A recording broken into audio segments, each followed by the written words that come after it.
Well, today I have the pleasure of getting a glimpse into the twisted mind of 10-time UK bestselling author Mark Edwards, my favorite writer in the psychological thriller genre. Mark, welcome to the middle. Oh, thank you. You say very nice things. It's all true, and I've read, I think, all but one or two of your books. The Okay. first one I read was Because She Loved Me, and then I did Follow You Home, and then all of the Okay. Magpies. And I have so many questions, but I guess I'll start with, where do all of these twisted scenarios come from? Well, people always say to me, "You seem like such a nice, normal person. How do you manage to dream up all this dark, twisted stuff?"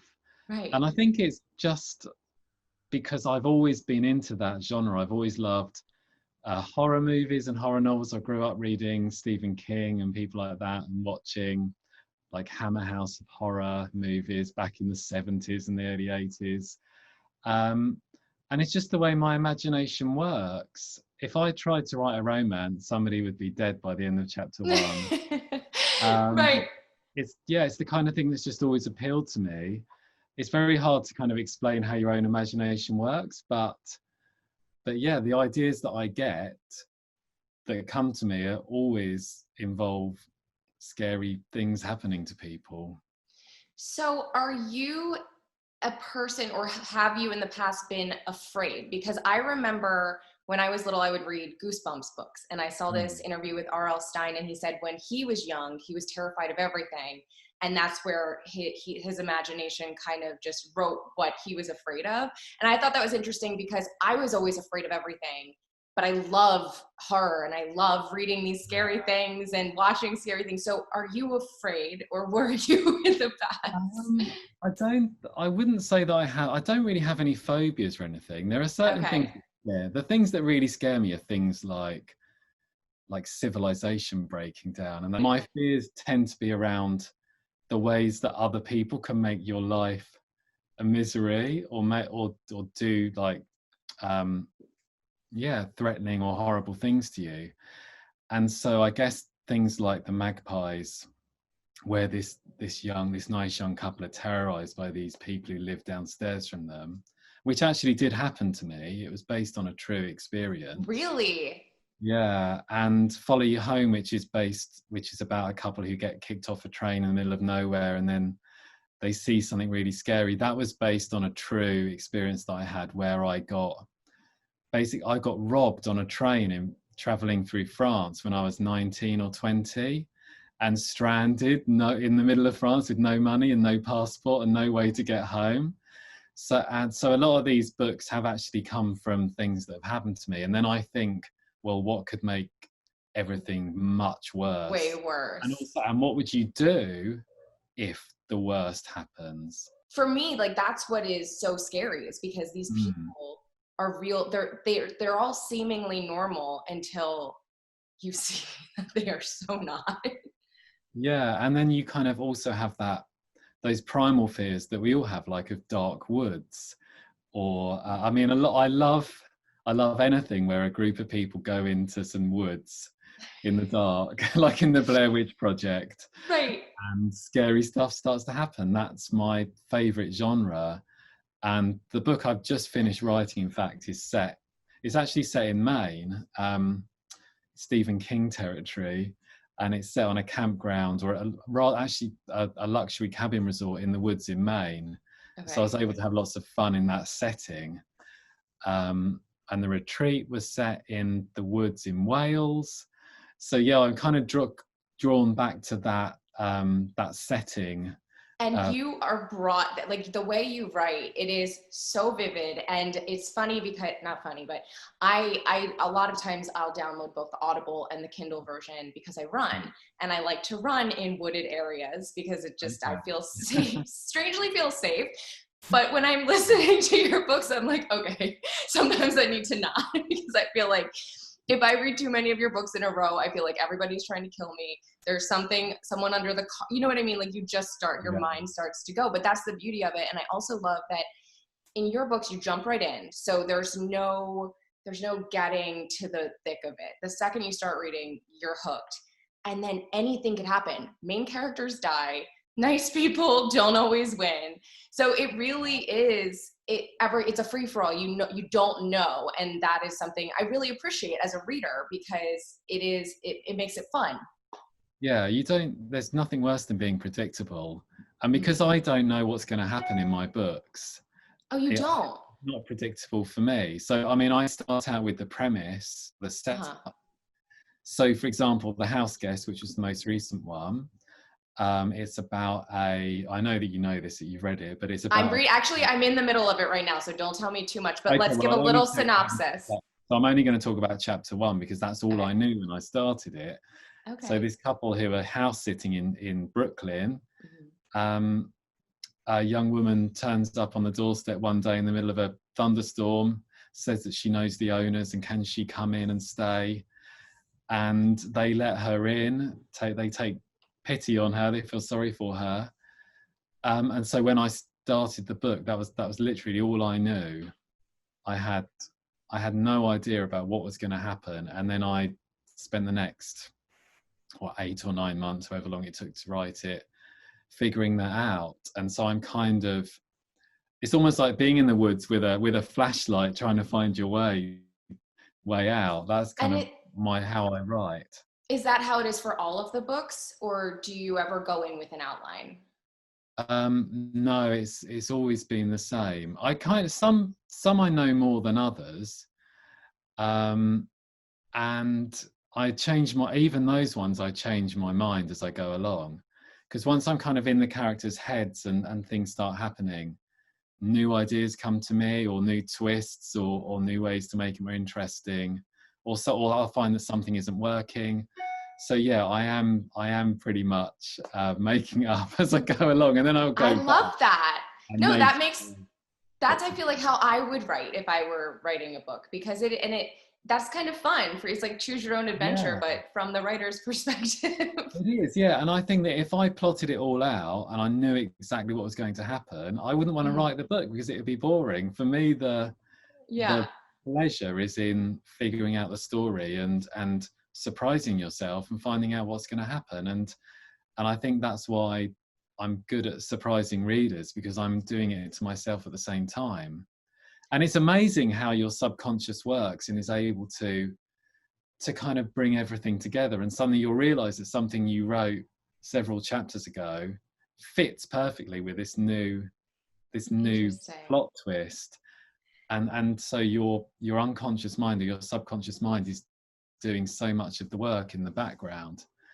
It's um it's it's incredible. And I've kind of, every time I'm writing a book, there's some point in the middle I have this panic, oh my god, this isn't going to work. Oh no.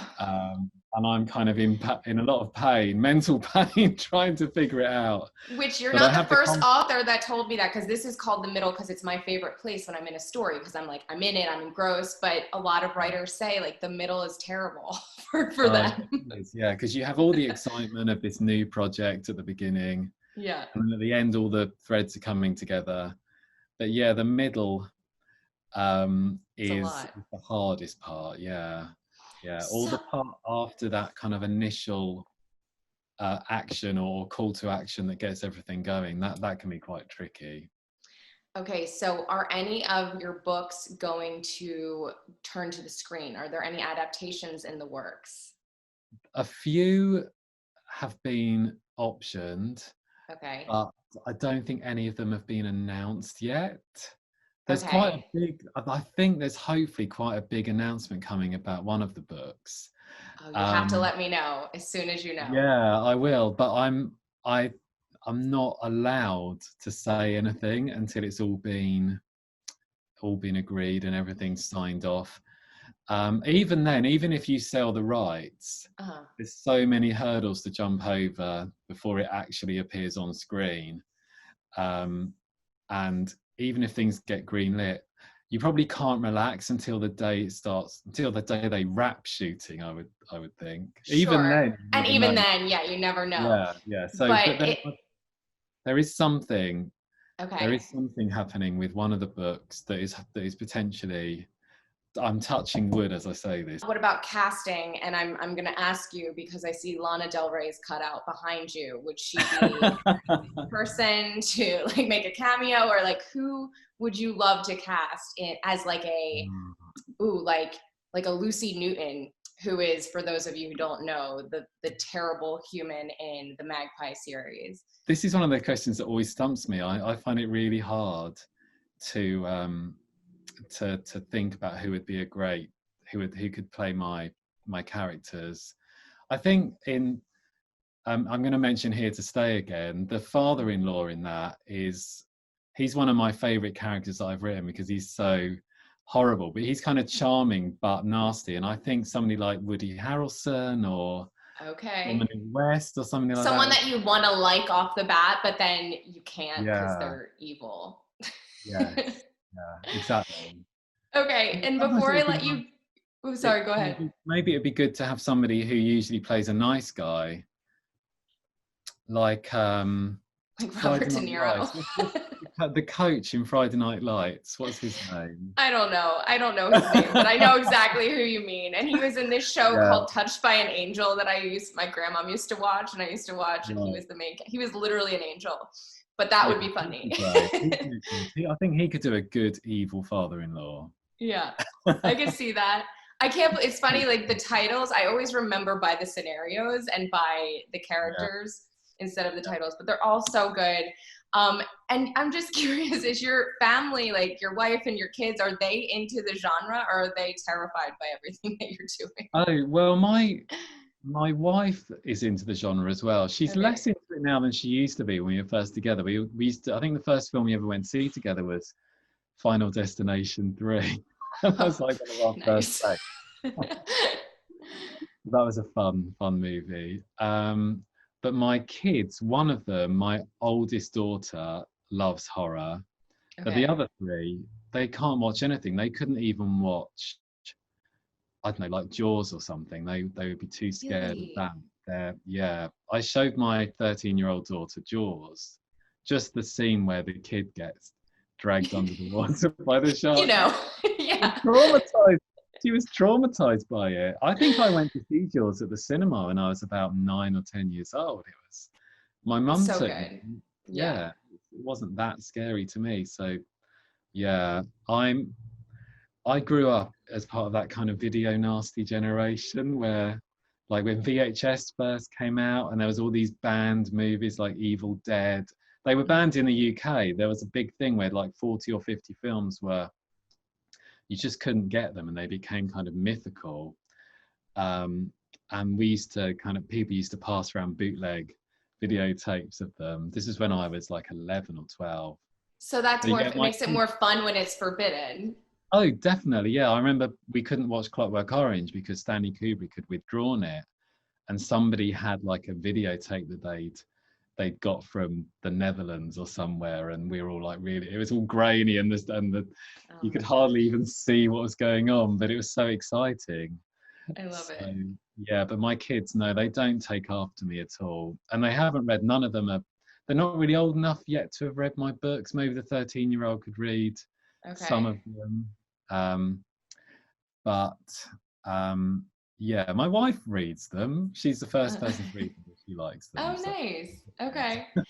Okay, so if people want to find you, what is your Instagram handle? I know it, but I'm just going to put it up on the screen. So it's Mark Edwards Author. And my website is markedwardsauthor.com. Perfect. You can find all the links to all of my... I love like talking to you. I feel like I could seriously ask you so many more questions because I am such a fan. So thank you for taking this time. I really appreciate it. I want to point out, I loved what you posted the other day, right before your birthday, that you didn't, how old were you when you wrote your first book? I think I was 24 when I wrote my first book. So it took 16 years of trying.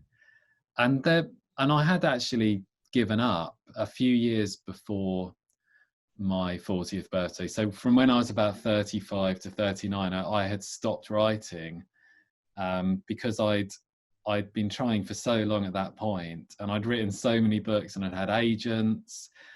I'd actually had stuff optioned for TV that never actually happened, but I still couldn't get a publishing deal. and I just thought, well, I've given it a good shot, and there's just no point. I'd put thousands and thousands and thousands of hours, like sacrificed all my weekends for years and years just writing, because I had day jobs as well. And I then self-published in 2011, so just after I turned 40, and the books did really, really well. And that led to a publishing deal with HarperCollins that same year. And now I've had 16 books published, and I've sold 3.5 million copies of them. I love it. And I'm it's making incredible. It's so inspiring, because I think so many of us, I know I'm 33, I'll be 34 in February. And, you know, there's times as a host, and I know a lot of people in my field feel this like, ugh, like I'm not there. I'm not where I want to be. And then, you know, you see all these people younger than you that are having this success, and you're like, it just like, if you get stuck in that terrible downward spiral, it's not a good place to be in. So it is so, and I was having a day actually when I saw your post, and it uplifted me, and I was like, okay, this is so good. This is inspirational. And there's no time limit on things. If you have a passion, then stick to it, because you never know. You just need one yes. Exactly. Yeah, that's completely right. You just need that one yes, and then you don't know what it can lead to. And it's about things lining up. Yeah. Being in the right place on the right day with the right thing, the right product or the right idea or whatever it is. But for the luck part to work, you've got to keep trying, and you've got to keep working and keep striving and keep honing whatever it is that you do, and get better and better at it. And I probably wasn't ready to be published when I was 24. I'm sure I wasn't mature enough, and I wasn't a good enough writer. And just by kind of keep practicing and keep working, eventually you get there. So right.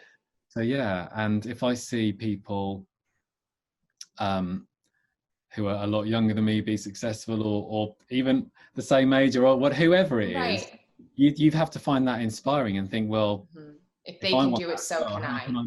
How can I make that happen for me? And I think that's a good attitude to have, rather than being envious or feeling beaten down by it. You've got to think, well, how can I make it work for me? Right. Look at them as your peers, and, you know, use it as positive. Yeah. And I, even though I've kind of been doing this now professionally for 10 years, and I'm making a living for it, I never ever relax. Yeah. No, you never feel like I made it, like, cause there's always like another spot you want to get to. Oh yeah. Yeah. And I'm still very ambitious, and there's still a lot of things I want to do, and a lot of books I want to write. And good, because I want to read them.